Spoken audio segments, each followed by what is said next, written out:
Howdy, welcome back to our daily Bible study. We'll be in Genesis chapter number 12. Once again, I am Matthew Gage, pastor at Faith Baptist Church in Decatur, Texas, and I'm very glad that you're tuning in, joining us today. So Genesis chapter number 12, we'll be getting into the life of Abraham.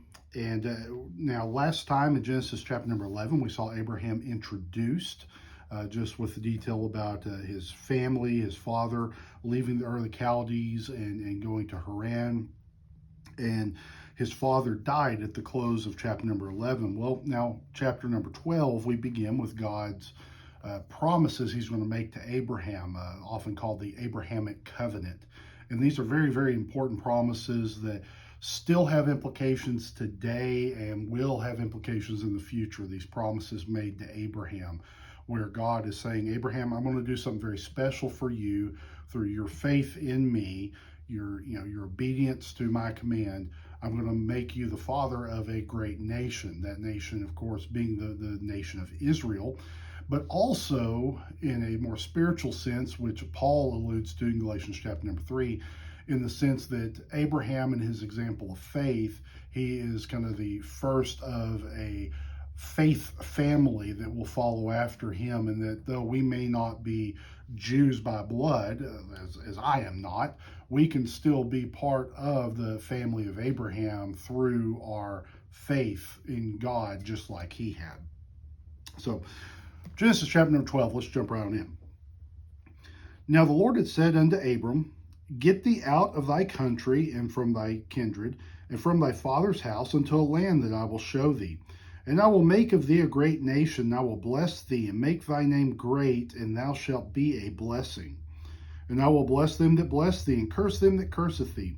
And in thee shall all families of the earth be blessed. My, what a promise here that God is giving to Abraham of making his name great, of making his descendants great. Verse number 4. So Abram departed, as the Lord had spoken unto him, and Lot went with him. And Abram was 75 years old when he departed out of Haran. So 75 years old. He's up in years, even for this time period. That's may not be very, I don't know what we call it, elderly, but late middle age, I guess we could say. Verse 5, And Abram took Sarai, his wife, and Lot, his brother's son, and all their substance that they had gathered, and the souls that they had gotten in Haran, and they went forth to go into the land of Canaan, and into the land of Canaan they came. Now it talks about the souls that they had gathered there. I think that's talking about servants, modern term, I guess we would say slave, but the scriptural term that's used here in the King James Bible is that of servant. And it's a little bit different back then, the way things work. I don't want to excuse the practice at all, but anyway, that's what that's talking about. In fact, there's a flash forward a little bit. It'll talk about the people born into Abraham's house of these servants. So he's got a growing family of people that live, work, and they're kind of part of his household. Verse number 6. And Abram passed through the land unto the place of Sichem, unto the plain of Moreh, and the Canaanite was then in the land. Verse 7 is as Abraham is now gathered, has now come into the land that God has promised him. Well, in verse number 7, God is going to speak to him again. He spoke to him once before he left for the promised land. Now that he's in the promised land, God's going to reiterate the promises to him. Verse 7, And the Lord appeared unto Abram and said, Unto thy seed will I give this land, and there builded he an altar unto the Lord who appeared unto him.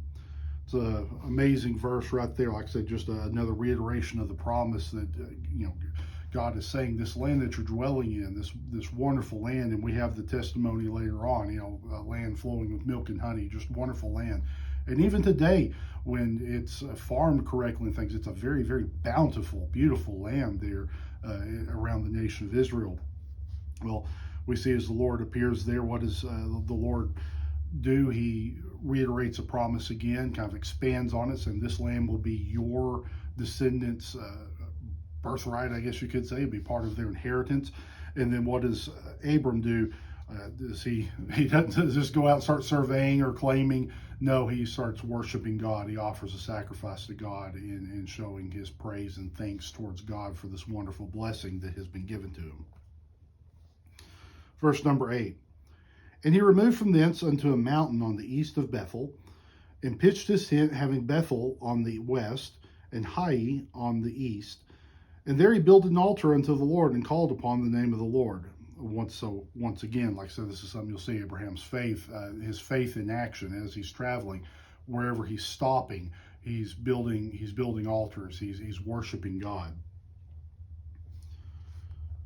Let's see, verse number 9. And Abram journeyed, going on still toward the south. So as he entered into the promised land, continually working his way down towards the south, which, with my understanding, I'm not very good with the geography of Israel, but if he's a herdsman at all, and we'll talk later about some of the herds and stuff he have, I think that the land's a little bit better for that in the south.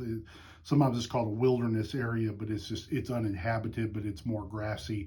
You get down, of course, near Jerusalem and Bethlehem. That's where they raised lost sheep, where David the shepherd boy was, and that's kind of in the southern part of the promised land. So heading down that way is probably good for him and his flocks. Verse number 10. And there was a famine in the land, and Abram went down into Egypt to sojourn there, for the famine was grievous in the land. Now, Abram, though a man of faith, and though a man of, I think, of great character, of great faith in God, great obedience to God's command. I mean, look what he's already done. He left his home and moved to the promised land. He's still a man, and here is an instance where he makes a couple of very, very bad mistakes. Where had God told him to go? He told him to go to the promised land. Well, where does he end up? Well, he took a left turn and ends up down in Egypt. Why? Well, because of the famine that was in the land. They said, well, the Nile River and that water down there, the flooding and things with the Nile, they had food. It was better cultivated. So going down there, they said, well, this makes sense. I can go down there and I'll have food. I'll be taken care of. But ignoring the promise of God of being in the land. And then the way mistakes compound upon each other, he's going to make another mistake here in just a moment. In verse 11, and it came to pass when he was come near to enter into Egypt, and that he said unto Sarai his wife, Behold now, I know thou art a fair woman to look upon. Therefore it shall come to pass when the Egyptians shall see thee, that they shall say, This is his wife, and they will kill me, but they will save thee alive. Say, I pray thee, thou art my sister, that it may be well with me for thy sake, and my soul shall live because of thee. So Abraham has this idea, fearing for his own safety, to deceive the Egyptian people, and saying when they came up, says, oh, look, this beautiful woman, his wife, who, like I say, she's kind of middle-aged too here, but very beautiful, saying, she's not my wife. That way no one would kill him to take her as a bride, as a prize. So he says, let's tell everybody you're my sister, so nobody comes after and attacks me, and, maybe we can come out of this safe. Well, shouldn't be in a situation where you're having to lie like that, fear for your safety. And so the mistake of being in Egypt is compounded, I think, right here with this mistake. And he's going to get out of it as we keep reading this, but it's going to have repercussions. In fact, you fast forward, I think about 13 chapters, I think it's chapter 26, if I remember right, you're going to see Isaac do this same thing. Where did he learn it from? He learned it from his father, learned it from the story there, and he falls prey to the same pitfall. So anyway, verse number 14. And it came to pass that when Abram was coming to Egypt, the Egyptians beheld the woman, that she was very fair. The princes also of Pharaoh saw her and commended her before Pharaoh, and the woman was taken into Pharaoh's house. And he entreated Abram well for her sake, and he had sheep and oxen, and he asses, and men servants, and maid servants, and she asses, and camels. So, giving him kind of a, what do you call that? Like a dowry, I guess you could say, buying this beautiful woman off and thinking it's his sister. And what did Abraham do? Now, this is not what he expected. He was expecting this, to be able to say, "Oh no, look, she's my sister. No, you can't marry her," and just leave town. But now the situation is kind of spiraled out of control. In verse number 17, though, says, "The Lord plagued Pharaoh and his house with great plagues because of Sarai, Abram's wife." So things don't go well for Pharaoh. Pharaoh's messed up, and in his defense, he has not done so willingly, but or of a sound mind, I guess. So he's kind of deceived into this, thanks to Abram and Sarah. And what we see here in verse number 18, we see his response. "And Pharaoh called Abram and said, What is this thou that let me start over. What is this that thou hast done unto me? Why didst thou not tell me that she was thy wife? Why saidst thou, She is my sister? So I might have taken her to me to wife. Now therefore behold thy wife, take her and go thy way." So the trip there in Egypt is cut short because Pharaoh is mad now because Abram has lied to him, deceived him, and put Pharaoh in a very bad position. So verse number 20 says, "And Pharaoh commanded his men concerning him, and they sent him away and his wife and all that he had." So he got out of God's will, went someplace God didn't want him to do, acted in a way that God didn't want him to act. And fortunately for Abram, in leaving, so he's still leaving with his skin. He's still leaving, with his family intact.